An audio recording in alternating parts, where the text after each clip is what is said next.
Hello, my name is Katie, and this is my explication of Pied Beauty, a poem by Gerard Manley Hopkins from the Victorian era. This poem was published between 1877 and 1918 and expresses the beauty of pied things, or things that have two or more colors and blushes.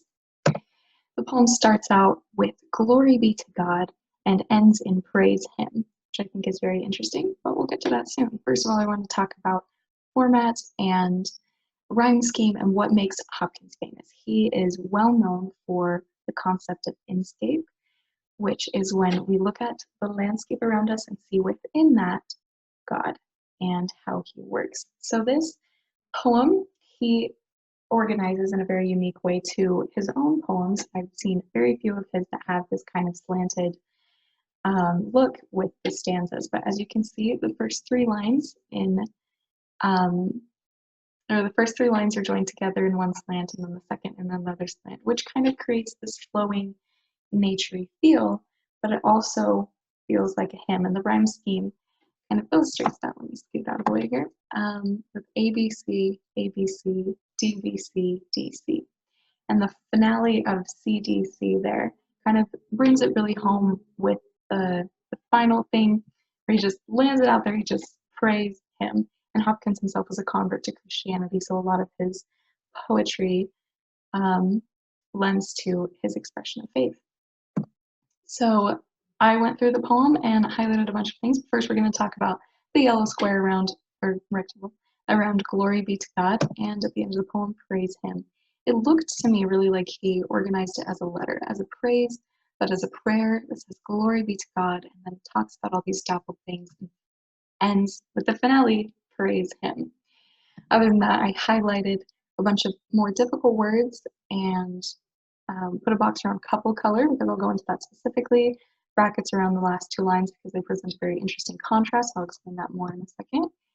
But things that are just explained here, I defined fickle to express its unpredictability, that Hopkins was really fascinated by how different and exotic little things in nature were and what he could learn about God from those things. I also circled "whose beauty is past change," because it expresses a contrast between these kind of transitory things that are so different, and then there's God, whose beauty never changes.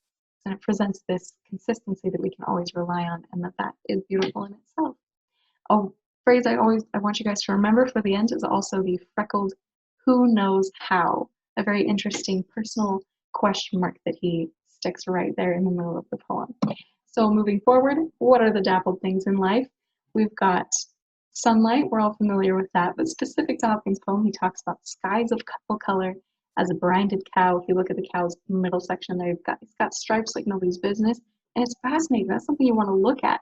That looks like striation and sedimentary layers in the mountain in Provo Canyon. Like, that is something I like to look at, and Hopkins, he thinks it's fascinating too. He also talked about rolls, moles, all in stipple, specifically on trout. And I thought that was really interesting because he talks about stipple, which is an artistic technique where you use a lot of dots to create shading. And it's very purposeful and very intentional. So I think that he's trying to express in this line that what God does is very intentional. And that's a principle we can learn for our whole lives, and not just in the design of nature. He's intentionally put these dappled spots on finches' wings and intentionally made chestnuts that when they fall from the trees, they are glowing kind of with this fresh fire coal look. That's what he's talking about. But Hopkins also notices this, a subconscious intentional dappling in man's creations when he writes "landscapes plotted and pieced, fold, fallow, and plow." So all the different things: landscape for sheep, that's a laden fallow waiting for for use to be planted the next year, and plowed, things that are being prepared to be planted. That there's all these different things going on, and it creates this beautiful landscape. And the equipment that we're using to create this landscape is also beautiful in itself. So he contrasts God's nature that he creates with man's subconscious nature to create dappled things to illustrate inscape, because we can see God in both things. So when he uses the phrase couple color to describe the sky, I thought it was really interesting because later in his poem he couples things together that illustrate this contrast, and he says, um, well, couple can be defined as to join for a combined effect, which Hopkins does really well when he pairs swift and slow, sweet and sour, a dazzle and dim, because you're immediately thinking of these contrasts and being like, wow, just like the sunshine and shadows, it's something different, fascinating, and beautiful. So he uses this technique to further drive home his feeling that diversity and opposition has a divine purpose in this life, that it's purposeful.